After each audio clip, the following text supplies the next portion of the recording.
Le Grand Matin Sud Radio, 7h-9h, Jean-Jacques Bourdin. Général Dominique Trinquant, bonjour. Bonjour. Merci d'être avec nous. On va essayer de réfléchir à ce qui se passe dans le monde, bien agité. Regardons ailleurs qu'en France, parce que c'est si important. Vous étiez chef de la mission militaire française à l'ONU, vous êtes spécialiste des relations internationales. Général Trinquant, deux choses. D'abord, réaction de Vladimir Poutine, qui dit clairement, il faut placer l'Ukraine sous administration temporaire. Vladimir Poutine, ça veut dire, il faut que Zelensky s'en aille. C'est bien ce que ça veut dire. Tout à fait, c'est la gestion de l'Union soviétique. En clair, l'Ukraine n'existe pas, n'a pas d'indépendance. Et donc, en plus, il y a l'antagonisme très connu entre M. Zelensky et M. Poutine, un peu comme M. Trump et M. Zelensky d'ailleurs. Oui. Et donc, éliminons tout ça et instrumentalisons l'ONU pour en faire un instrument dans notre intérêt. Donc on revient à l'Union soviétique, quoi. Bien, Poutine qui veut diviser l'Europe et les États-Unis. Il veut enfoncer un coin entre l'Europe et les États-Unis. Oui. Et moi, je dis que M. Trump devrait lire le document fourni par ses services de renseignement il y a 2 jours, vous savez, le document annuel, dans lequel, alors qui a été fait évidemment avant qu'il n'arrive en place, et qui vous rappelle que la Russie est l'ennemi des États-Unis. Que clairement, sur le long terme, il y a un antagonisme qu'il faut prendre en compte. Et malheureusement, lui pense qu'il est un grand copain de Poutine. Bien, et pendant ce temps-là, les Européens essaient de s'organiser, mais s'organisent tant bien que mal. Général Trinquant, où en est-on ? Emmanuel Macron et le Premier ministre britannique essaient de mobiliser les Européens. Ce n'est pas facile, parce qu'il y a de profondes divisions au sein de l'Europe. Alors, quelles sont les décisions qui ont été annoncées hier ? Assez peu, finalement, après cette réunion à Paris, assez peu l'envoi futur d'une force qui pourrait garantir la paix, mais on ne sait pas très bien qui serait positionné en certains points du territoire ukrainien. Mais qui peut envoyer des soldats aujourd'hui en Ukraine ? Alors vous avez raison, la difficulté c'est que quand on fait le tour des 31 pays qui étaient autour de la table, il n'y a pas beaucoup de pays qui ont les capacités. Et réjouissons-nous pour nous, la France. La France est un des seuls à avoir des capacités parce qu'elle a remonté ses capacités depuis plusieurs années et qu'aujourd'hui, elle n'est pas au top, mais elle a bien remonté. Et elle est un peu la seule en Europe. Si vous voulez, les Italiens qui font la fine bouche, une fois qu'ils ont déployé leurs soldats au Liban dans le cadre de la finule, terminé, ils n'ont plus rien. Les Britanniques qui ont beaucoup misé sur les missiles, ont beaucoup moins d'armées de terre. Donc aujourd'hui, la décision qui a été prise, c'est d'envoyer la semaine prochaine en Ukraine, nos équipes de planification. Au passage, le binôme franco-britannique, ça c'est une excellente chose, parce qu'on a des rapports bilatéraux. Moi-même, j'ai été en Yougoslavie avec eux, j'ai été formé chez eux. On est capable de travailler ensemble tout de suite. Et donc ça, c'est une bonne nouvelle. Et je crois que les autres Européens sont heureux de voir un tandem qui fonctionne.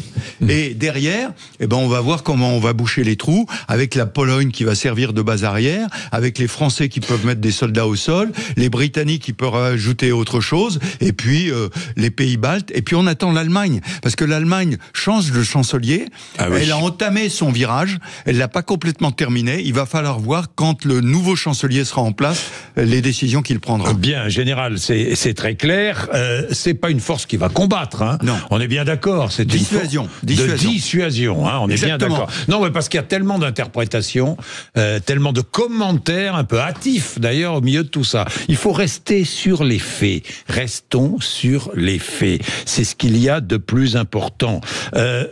Cette alliance franco-britannique est la bienvenue. Zelensky dit, d'ailleurs, je veux que les Français et les Britanniques, par l'intermédiaire d'Emmanuel Macron et du Premier ministre britannique, soient présents lors des prochaines séances de négociation. Mais les Russes ne foutront jamais cela. Et les Américains non plus, non ? Oui, mais il y a un moment où il faut arrêter d'être timide et d'avoir peur de tout le monde. D'abord, peur des Russes. Je voudrais rappeler que l'armée russe, en 3 ans, n'a pas réussi à vaincre l'armée ukrainienne. Donc n'en faisons pas une montagne. Elle est importante, en particulier dans le domaine de la communication, du cyber et des guerres hybrides, certes, mais en capacité militaire, elle n'est pas aussi forte que ça. De l'autre côté, les Américains se sont mis dans un guet-apens. Et aujourd'hui, il va falloir que M. Trump réalise que s'il ne veut pas être un loser, il change un peu de pied et puis, d'une certaine façon, comprenne que les vrais alliés sont les Européens. Et puis, il y a un point que personne ne souligne, et je voudrais le faire avec vous, Général Trinquant, ce matin. C'est ce qui se passe dans l'océan Indien. C'est une base qui s'appelle Diego Garcia, qui est une base américaine dans l'océan Indien, où se retrouvent en ce moment des bombardiers qui se positionnent. Pourquoi, selon vous? Alors ça, c'est la montée en puissance du dispositif américain que j'ai vu à différents endroits du globe, Irak, Yougoslavie, et quand ça monte en puissance, c'est très difficile de l'arrêter. Là, ce sont des bombardiers B2, donc furtifs, capables de transporter des bombes, capables de percer 60 mètres sous terre. Eh bien, s'ils se mettent là, c'est pas par hasard. S'il y a des drones qui sont en train de faire des cercles dans le golfe Persique, ça n'est non plus pas par hasard. D'autant qu'il faut se rappeler qu'après la dernière frappe israélienne au mois d'octobre, sur l'Iran, les Iraniens ont dit « vous allez voir, on va y aller ». Rien ne s'est passé. Pourquoi? Ils ont quasiment leur défense aérienne qui a été ratiboisée par les Israéliens, donc ils ont très peu de capacité de défense. Ça veut dire que les États-Unis se préparent à frapper l'Iran? Je crois que oui. Parce qu'il faut se rappeler que le fameux cercle de feu Hamas, Hezbollah, Syrie, Irak, Houthi est en passe d'être réduit, et donc on va au cœur du système, et le cœur du système, c'est l'Iran. Et pour monsieur Netanyahou, pour qui la paix, c'est la guerre, d'une certaine façon, c'est l'objectif final. Je rappelle que, là encore, un échec de monsieur Trump, il avait déchiré l'accord JCPOA qui devait empêcher les Iraniens d'avoir l'arme nucléaire. Ils sont en passe de l'avoir. Et donc la seule façon aujourd'hui de les empêcher de l'avoir, c'est soit qu'ils se rendent complètement, ce qui me paraît assez peu probable, soit qu'on les réduise. Imaginons, une dernière question, parce que ça fait un peu froid dans le dos, mais imaginons que les États-Unis frappent l'Iran. Que vont faire les Russes et les Chinois? Rien. Ils ne peuvent rien faire. Alors, dans la symétrie... Les Russes, non.